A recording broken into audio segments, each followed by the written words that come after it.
36. Been a few days. My partner in crime is taking his time. It's a difficult move for Japan. Let me just make sure he hasn't loaded up yet. But what I wanted to do this morning was I wanted to extend an invitation.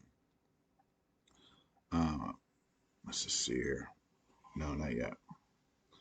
Let me double check. Nope, not yet. Okay, so I wanted to extend an invitation. I will walk you through how to play this on a Zoom call. So anybody who's out there, first come, first serve, we'll get on the Zoom call, take you about a half an hour, maybe 20 minutes.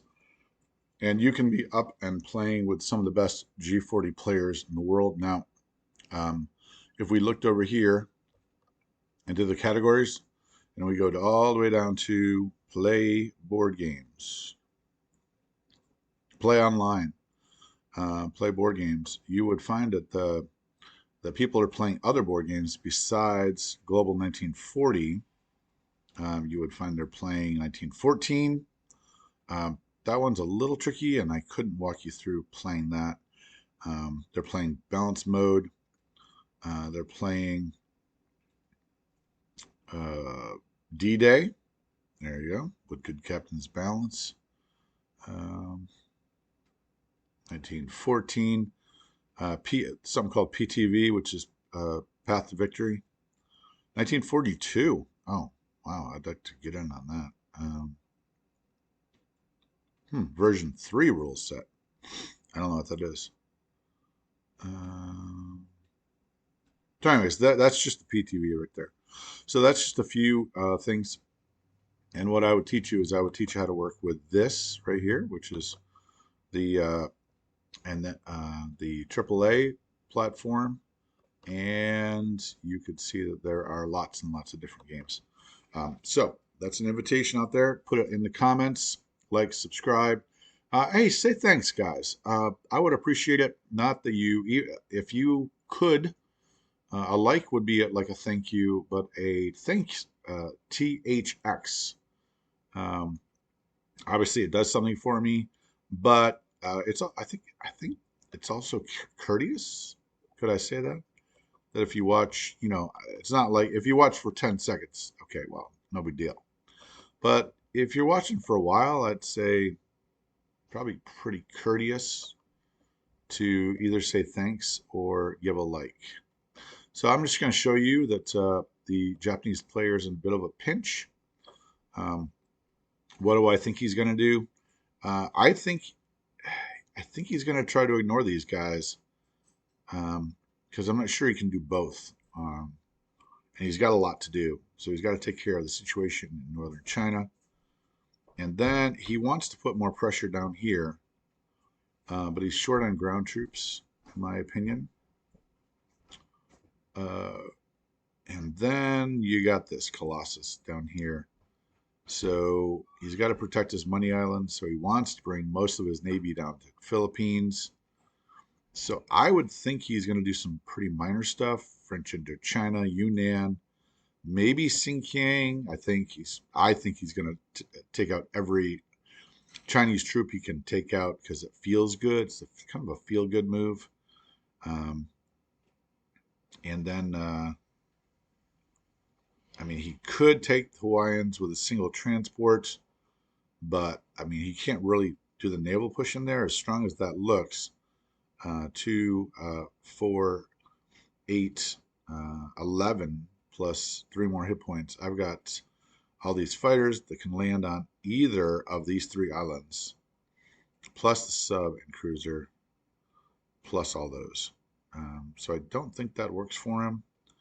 And and then of course you could do a second round right there if you wanted to. Anyways, that I don't think that works for him. It could, but I don't think so. So what would America do? This is just playing around. I got to leave momentarily. What is America going to do? So Bryansk, not Moscow, needs like 4 or 6 planes, I think it is. Um, and that's to push. I think right now he's going to win this, but with 4 planes, 6 planes, puts him into the 20 percentile and that's where I want him. I don't want him at 0. I want him to roll the dice if he wants to roll the dice and get lucky, because I always want to make him feel good. His mother's paying me per month. So 20% chance of victory is what I'm looking for. Down here, I got to keep this arms race going. But those 3 planes are going to Bryansk, and then the bombers are going to Bryansk. Lots of good opportunities, and he's got a lot to do. If he wants to split off a sub destroyer to get that, or a sub to get that, that's going to defeat his numbers. So, and of course, that's what I'm looking for, is some sort of skirmish battle that is in my favor. I am going for long-range aircraft, and I am able to roll 3 dice out of my central United States tech factory. But I will say that we're not going to do this again. Anniversary tokens is superior, without a doubt. This $15 is too much of a buy-in. It's 3rd round, and I haven't got a hit yet on it. So here I've got to get an active and vibrant Navy in the North Atlantic. So probably we're going to place a ship or 2 up there with the transports, just to get them to feel nervous. And I've got to beat that Navy, obviously. So this, I'm going to keep pumping 3 tanks through this pipeline, and we'll see how that works. We may abandon it. It could have been a waste of time, but I like the idea. The only problem is it drains me of resources to make this happen, because I've got to make this an active front. I can't let him just have a destroyer and a sub up there, and he needs to invest more in the North Atlantic. That stretches him out, and of course, at some point in time, we've got to take that back, and America can collect $3 more, maybe even 4, pumping my income up. That would be pretty super. So probably going to do something like that.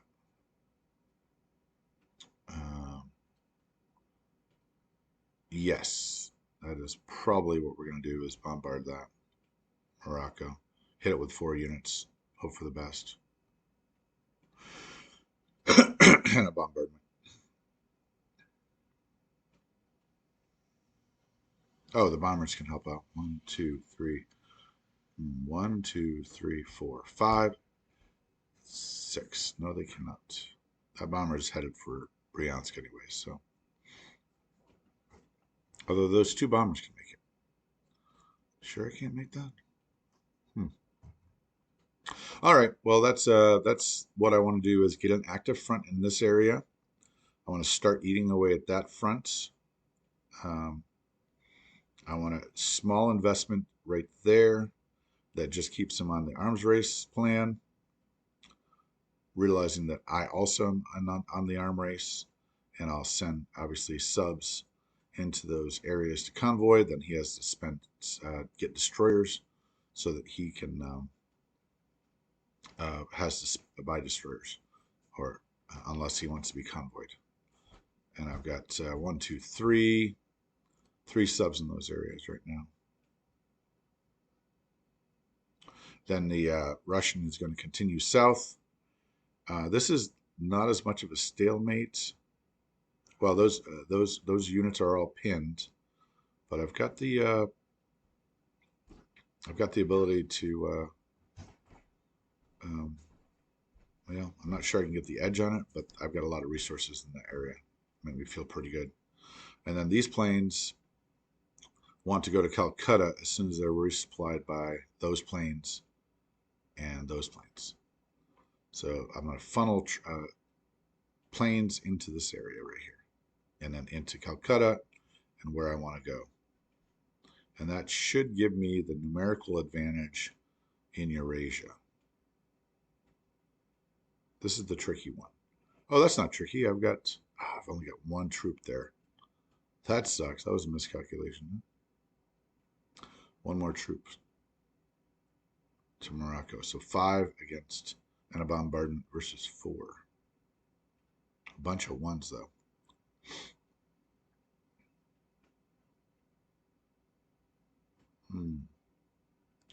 Got to make sure that's, yeah.